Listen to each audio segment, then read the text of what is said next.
राजस्थान में रुदाली नामक एक समुदाय है। रुदालियों का काम होता है बुलावा आने पर किसी की अर्थी के सामने रोना, शोक जताना। राजस्थान में आज भी ये प्रथा हमें जीवित स्वरूप से दिखाई देती है। हमारी आज की कहानी है बावरी नाम के एक रुदाली की, जो उनके बस्ती की मुखिया थी। उस रात सन्नाटा कुछ ज्यादा ही था। रेगिस्तान से आती हुई ठंडी हवाएं बदन को मानो चुभ रही थी। हाथों में लालटेन पकड़े हुए बावरी तेजी से चल तो रही थी, पर झाड़ियों से आती आवाजें बता रही थी कि अंधेरे में बसने वाले कई जानवर आसपास मौजूद है। बावरी को उस रात हीरामन सेठ के घर बुलाया गया था। हीरामन सेठ के छोटे भाई मोतीलाल की अचानक मौत हो गई थी और बावरी उसी घर मातम मनाने जा रही थी।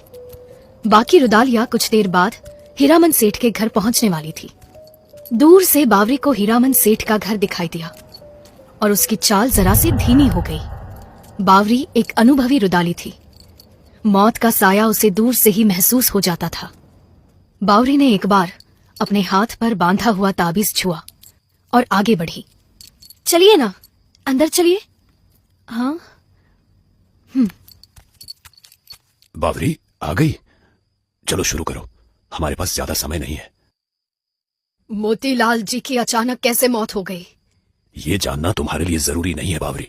तुम वही करो जिसके लिए तुम्हें यहाँ बुलाया गया है। नहीं हीरामन जी, हम शौक नहीं जताएंगे जब तक मुझे आप इनकी मौत का कारण नहीं बताते। बावरी क्या कह रही है? हीरामन जी से सवाल पूछेगी तू? चुपचाप अपना काम कर और चलती बन। हम रुदाली जरूर है, लेकिन मैं अपनी बस्ती की मुखिया भी हूँ। मेरे हर रुदाली की सुरक्षा मेरा पहला लक्ष्य है।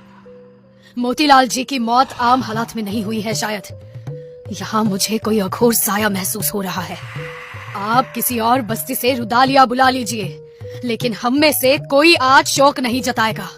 चलो सब। इसका अंजाम अच्छा नहीं होगा बावरी, याद रख। रुक जा बावरी।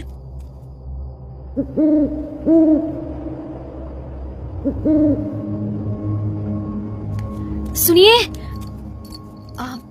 आपने शोक जताने से मना क्यों किया? छाया, समझ आने के बाद से हम यही काम करते आ रहे हैं। यूं समझो जिंदगी से ज्यादा हम मौत के साथ रहते आए हैं।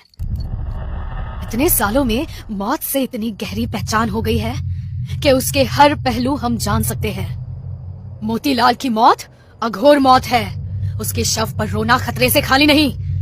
मुझे ये महसूस हुआ कि जो उसके शव पर रोएगा उसका अंजाम अच्छा नहीं होगा।